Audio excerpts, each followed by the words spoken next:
Rami. At good morning sa lahat ng nanonood at nakikinig sa atin ngayon. Yes po. Attorney, pag-usapan muna natin po, ito po ang nakarang election po natin na medyo nakapag-relax na po tayo at nakapagproklama na rin po kahapon matapos po yung pong naging pagboto po noong Lunes na marami pong mga nabigla, marami pong mga na-surprise. Talaga po dito sa mga lumabas po doon mismo sa mga senatoriables po natin na yung pong nasa Magic 12. All in all, ano po ba ano po nga mga obserbasyon at mga nakita po nito nga po nga natapos po ating halalan bilang isang political analyst po, attorney?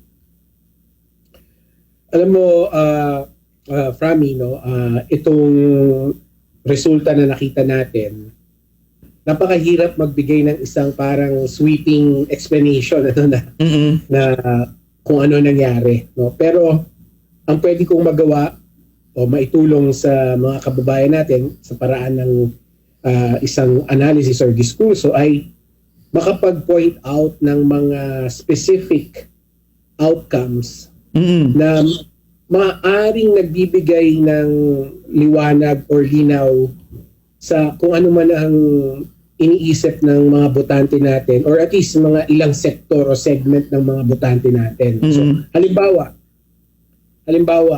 nakita natin, at least ako, nakita ko na yung mga Gen Z at saka yung mga millennial voters, baka kasama ka doon, na sila ang bumubuo ng almost 60% ng electorate natin, ng mga registered voters. Nakita ko na they rejected celebrities. No? And also, ito yung I think mas mahalaga, they rejected political dynasties when they can. Nakita natin ito dito sa lineup sa senatorial elections na nanalo, Frami, no? Yes. Kasi ibang-iba doon sa mga nakita natin sa surveys. Right? Kung titignan mo, sila Abby Binay, dynasty yan, si Bong Revilla, dynasty yan, di ba, nung mga surveys, ang ganda ng performance ng mga yan, di ba, sa surveys. Pero hindi sila pasok. Tignan mo rin si Erwin Tulfo. Yung kapatid niya, si Ben Tulfo, hindi pasok. Right? Pero sa surveys, ang ganda ng performance nila. Si Erwin Tulfo, Frami, di ba, natatandaan mo, naglalaro yan sa 1 and 2. Yes. Pero ano siya ngayon? Number 5 or number 6? Right? Sila Tito Soto. Ping Lacson. Mataas din yan. Diba? Pia Cayetano, nasa top 6 din yan. Nasa top 5 din yan. Pero ano? Bottom 6. Diba?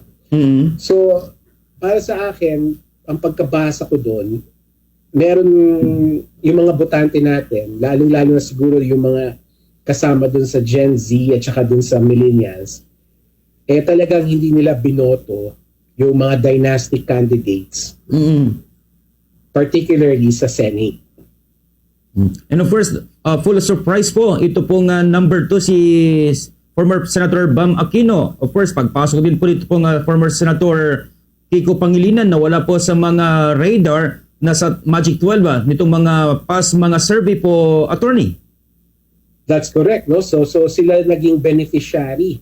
Sila yung naging beneficiary ng mga botante na tumanggi sa mga dynastic candidates, no? Kasi sila yung hindi dynastic so sila yung binoto. Pati yung Frami, yung akbayan, di ba? Yes. Yung akbayan sa party list. Hindi nga yan lumalabas sa mga surveys, di ba? Yes. And yet number 1 siya ngayon, di ba? So all of these, no, itong mga circumstances na ito yung parang nagsasabi sa akin na baka nga merong mga pagtanggi mula sa ating mga Gen Z at millennial voters kasi sila yung nakakarami, di ba? Yes. Sa mga dynastic candidates and also yung mga celebrity candidates. Tignan mo sila Willie Revillame, wala. Si Bong Revilla, si Budots, talo. Si Lito Lapid, buntik pa, number 12 si Lito. Yes. Nakasabit lang ng no? Sa number 12. So, and even yung mga ibang local elections, di ba, Frami, yung mga celebrity candidates, marami Talo. sa kanila, natalo. Di ba? Yes. And it means po na patungo po tayo at nagiging epektibo yung pong mga information na dissemination or nagiging mulata ang taong bayan regarding po dito sa mga usapin po ng politics po natin sa ating mga bansang Pilipinas, not only that the election kundi sa mga kaganapan attorney.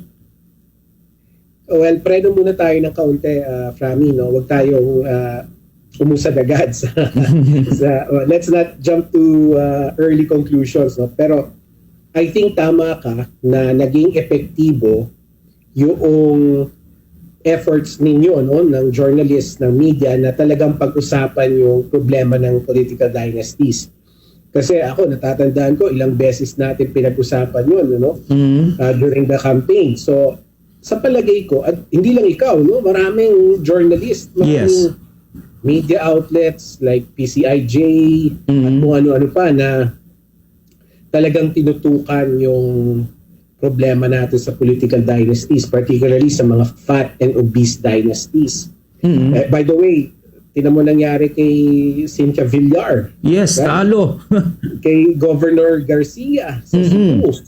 Right? So, sa palagay ko, naging epektibo kayo sa media na talagang tinutukan nyo, binigyan nyo ng spotlight yung problema natin sa political dynasties. Sir, sa pamamagitan po ng COMELEC, sa kanila po nga naging pag-handle po ngayong election, kasi sabi nga nila throughout sa election po natin, nung nagkaroon po tayo ng automated election, ito na po yung pinakabilis at napakaayos po natin po nga election sa iyo po nga panig. Ano po observation po natin, sir? Alam mo, Bombo Frami, sa tingin ko, tama sila, no? I think pati yung NAMFREL, pati yung PPRCV, they also share that view na ang bilis at maayos. I mean, generally, overall, no? Siyempre, meron pa rin mga hindi magagandang mga nangyari, like violence sa Abra, sa Basilan, sa Cotabato City, no? And sa Bacolod. And also, siyempre, yung mga machines na nasira, nag-overheat, and the usual na hindi mahanap yung pangalan sa presinto, mahabang pila. So these are logistical issues that can be remedied, that can be addressed, no? So okay lang yan. I mean, kailangan tugunan pero kayang tugunan, no? But overall, Frami, I think maganda at maayos yung pamamahala ng COMELEC in partnership, of course, with PPRCV, NAMFREL, at kayo, yung nasa media. Malaking tulong din ang nagawa ninyo para dito sa maayos na halalan. Alright. Sir, ano po bang masabi po ninyo sa, of course, isa nga po talaga sa mga umaligaw nga po na mga usapin ang vote buying, na which is, yan talaga yung may manahulian po ng pera, mga 1.6 million dito naman po sa Nueva Ecija, and then naglipa na po yung pera sa iba't ibang mga lugar na talagang andyan po yung mga vote buying. So do you think na naging isa pong daan po iyan or nagiging nanonormalize na yung pong usapin po ng vote buying, kasi rampant na rin po nangyari, lantaran na rin po, attorney? May punto yan, no? That's a fair point, Frami, na kasi dahil nga talamak, parang ang iniisip ng mga tao ay bahagi na yan ng halalan natin. Parang nariyan na yan at wala na tayong magagawa. Ang masasabi ko lang doon, maling pananaw yun, no? Hindi dapat tayo pumayag na maging normal occurrence yan tuwing eleksyon. Kasi ang kawawa tayo tayong mga mamamayan Kasi Frami, kung ang mga politiko natin kung nasa isip nila na kailangan nilang bumili ng boto para manalo, syempre kailangan marami silang pera. Yes. kung tatakbo sila, right? Yes. Eh, saan naman nila kukunin yung pera na yon para tumakbo sa eleksyon? Eh, syempre, kung saan-saan nila kukunin yon, right? Maybe not through legitimate means. You know what I mean? Baka Yes. nila yan sa mga hindi ka nais-nais na sources. And when they win, kapag nanalo sila, kailangan nila bayaran yon, right? Kailangan nila kumbaga isaole yung hiniram nila para manalo. At hulaan mo, kanino nila kukunin yung pambayad nila? Di sa taong bayan din, sa mga taxes din natin, so tayo pa rin ang kawawa. So, hindi talaga pwedeng maging normal ang vote buying. Kailangan talaga labanan natin yan. So yung COMELEC, talagang naging agresibo siya, pero kailangan natin tulungan yung COMELEC. No? Tayong mga mamamayan, kayong media, yung mga community organizations, kailangan tulungan natin sila in terms of gathering evidence, reporting promptly, no? At talagang tugisin yung mga bumibili ng boto. Kasi kailangan mawala yan sa eleksyon natin. Kung hindi mawawala yan, di tayo makakaasa na magiging matino ang pamamalakad ng mga nananalo sa eleksyon. Alright. Sir, may iba po tayo ng usapin pero sa election pa rin po tayo. Yun nga lang, dyan po tayo sa may Davao City na kung saan ang dinastiya Duterte ay namayagpag sa nasabi pong lungsod. At talagang hindi lang namayagpag kundi mga landslide victory ang kaila pong ipinakita sa pong katunggali despite po na ito nga pong mga sabi natin na pag-atake ng administrasyon ang kawalan po ng presensya ng dating Presidente Rodrigo Roa Duterte na nasa The Hague, Netherlands sa ICC, pero landslide pa rin po ang kaya pong pagkapanalo dyan mismo sa Davao bilang mayor at pa rin po sa kanya pong mga anak na ano po bang ibig sabihin po nito? Na andyan pa rin po yung pong Duterte factor na hindi pa rin sila maalis-alis at talagang baluarte po nila ang Davao City na 3 dekada na po. It certainly looks that way, Rami, no? At mukhang hindi sila ganun-ganun lang matitimbag sa Davao City. At ang repercussions niyan is most likely ang mga politiko natin, yung mga ibang dynasties, titignan itong pagkapanalo nila as a sign na meron pa rin kamandag ang Duterte brand sa Mindanao. No? Hindi lang sa Davao City, kung hindi sa buong Mindanao, hindi pa rin natitimbag yung pangalang Duterte. No? Ang isa pang preba niyan is number 1, si Senator Bongo, sa Mindanao, sa buong Mindanao, no? At yes, almost or more than 30% of his votes galing sa Mindanao, no? So ang Mindanao ang nagpapanalo sa kanya, ang Mindanao ang nagpa-number 1 sa kanya. So taking both electoral victories together, ang masasabi natin malakas pa rin yung Duterte magic sa Mindanao. Paano pa yan, sir? Dahil siya po ay nasa The Hague, Netherlands, ano po ba yung mga maaring mangyari po dito? Of course, hindi naman pinabagi po ng COMELEC na hindi naman po siya disqualified, kundi siya pa rin po hindi po na-proklama po na mayor. What's next for this scenario po, attorney? So tama ka, no? Si dating Pangulong Duterte was never disqualified to run, no? Walang disqualification. So dahil siya ang nanalo, siya yung nakakuha ng pinakamaraming boto, automatic, kailangan siyang i-proclaim as winner ng COMELEC. No? At yun ang gagawin ng COMELEC, i-proclaim siya as winner. And then tapos na yung trabaho ng COMELEC doon. No? Now, ang mangyayari nito is, yung katotohanan ay hindi siya pwedeng magtrabaho bilang mayor, no? Kasi wala siya doon wala siya sa Davao City, wala siya sa City Hall. So most likely itatrato ito na physical incapacity, no? Yung ibig sabihin meron siyang physical incapacity na hindi makapasok bilang mayor, And therefore, under the local government code, yung rules of succession ng local government code, yung vice mayor ang magtatrabaho bilang mayor habang yung nanalo mayor ay physically incapacitated. Ang tawag doon yung temporary vacancy sa office, and therefore yung vice mayor ang tatayo na mayor pansamantala habang wala pa yung nanalo mayor. Opo.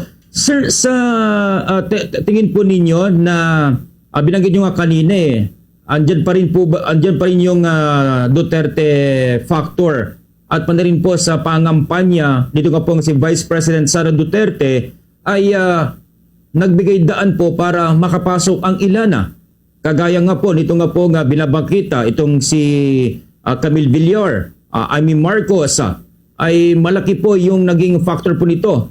At pa rin po of course itong si Senator Bongo na nangunguna ngayon si Pato de la Rosa na binabanggit dati na andun naman po sa sa survey pero nasa talagang top sa 6 po ito or nasa kung daw nagkamali top 3 ito 4 attorney. How's that kasi binabanggit sa pangkalatan pati po dyan po sa May Manila. Nagkaroon po siya ng meeting di Avance kasama po itong si Mayor-elect Esco Moreno. Naging landslide victory yung katunggali. Lahat po ng kumalaban po kay Sara Duterte na mga kongresista naging talo. Paano po yun? Ibig sabihin na andyan pa rin po kahit hindi lang po sa Davao kundi dito po sa iba't ibang lugar po sa ibang bansa. Mahirap sagutin yung tanong na yan, Frami, no, without deeper analysis of the results, no, kasi hindi natin pwede sabihin magkaroon ng parang blanket conclusion na yung Duterte brand ay malakas pa rin sa Luzon or Visayas, no. Sa Mindanao kasi medyo malinaw na malakas pa rin ang kanilang kamandag, no. But as far as Luzon, NCR, and even to a certain extent yung Visayas, siguro kailangan pa natin yan himay-himayin pa, no? Certainly merong mga areas na malakas pa rin, no? Malakas pa rin yung nila, yung kamandag nila. Pero parang mahirap sabihin na Frami kung ganun din sa kabuuan ng Luzon or ng NCR o ng Visayas. Ilan-ilan sigurong mga areas pwede, but hindi natin masasabi in terms of the entirety of Luzon and Visayas. Sir, sa ngayon, dahil rin nga po sa usapin po na rin po natin kay Vice President Sara Duterte na sa nakikita po natin ngayon with the Magic 12 na nakapasok po dito nga po sa eleksyon na kaya na po kapag magsimula na po ang session po sa Senado, pagsimula po ng impeachment case nito pong si VP Sara, ay agad po itong may babasura because she have the number. That's correct, no? Tama ka, Bombo Frami. Kung isa-isahin mo yung 24 senators, no? Malamang sigurado na merong siyam na boboto sa pabor ni Vice President Sara, which means acquittal. At ako nga personally, kaya ko pang mag-identify ng tatlo pa. So, kung susumahin, kalahati ng Senado ngayon, malaking pagkakataon na magboboto ng acquittal. So, yun ang inaasahan kong mangyayari dito sa impeachment trial ni Vice President Sara. Ma-acquit siya, hindi siya mako-convict. Just basing it on yung sino yung mga nanalo at yung sino yung natira. O sino yung composition ng Senado ngayon. Sir, in a quick point naman po dahil matatandaan ko na meron pong naging pahayag po ito po nga si Senator-elect ngayon pero di pa naman napoproklama pero number 12 sana natin na makukuha po yan itong Senator Amy Marcos na kanya po nga binanggit na ang ating po nga pamahalaan ngayon ay hindi Marcos administration kundi ito ay pinamamahalaan po ng Araneta at Romualdez na ibig sabihin na ay parang ang elected na si President Bongbong Marcos yung pala ang namamalakad ay ang kanyang pinsan at mismong kanyang asawa. Your notes, your view with this, attorney? Siyempre, we have to take that with a grain of salt, no? Kasi si Senator Amy ay nung binigkas niya yon, ang nagmo-motivate sa kanya ay galit, no? Pero hindi naman ibig sabihin wala itong katotohanan, no? Kasi bakit naman niya sasabihin yun na against her own brother, right? So hindi ako kagad tatalon na maniniwala dun sa sinasabi niya. Pero it is actually, sa totoo lang, ako'y naiintriga at gusto ko pang mag-imbestiga. No? Gusto ko pang magtanong kung ano nga ba, ganito nga ba talaga ang sitwasyon. Kasi napaka weird, di ba, kami na ang magkapatid nag-aaway right in front of us, no? In public. Yes. So, ano ba ang nangyayari sa Marcos Dynasty? Nag-i-implode din ba ito? Na nagwawatak-watak na ba sila? Kasi di ba sa Ilocos Norte, merong mga kandidato na parehong kasama sa Marcos Dynasty. Naglalaban, nagtutunggali, kahit na sila ay magkamag-anak. So, hindi ko agad talagang sasabihin na ito'y totoo. Pero given the circumstances, it will make me investigate further. And I hope kayo rin, yung mga journalist din, maghukay pa at alamin kung ano nga bang nasa likod nitong mga ganitong mga salita na nanggagaling kay Senator Amy Marcos. Hindi po ba sampal po ito sa 32 million na bumoto kay Pangulong Marcos, Bongbong Marcos, na dapat siya po ang inkumana pero not inkumana in Malacanang? Well, kung totoo, syempre, sampal, di ba? So, I suppose yung 32 million na bumoto ay pareho rin ang iniisip natin ngayon na dapat alamin ang totoo, no? Sa likod ng mga salita na to. Kasi kung tatanggapin mo agad na totoo, parang hindi naman yata tama yun, without gathering further evidence, hindi naman siguro tama na magkaroon ka kagad ng emotional response. No? So, yung mga 32 million na binoto sila, well, nasa sa inyo na yan.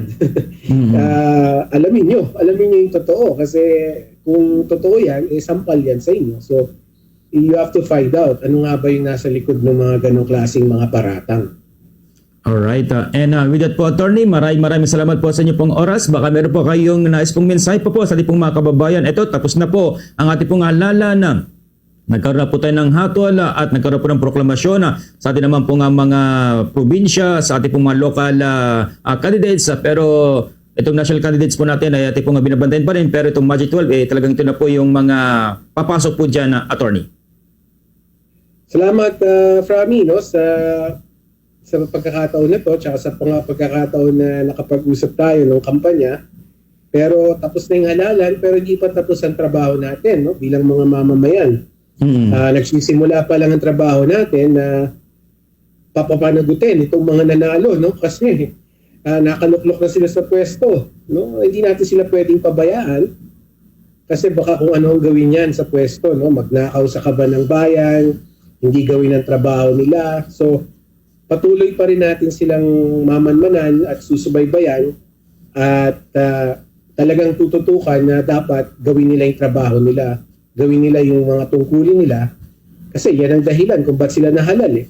No? So, we have to continue working, holding our public officials to account.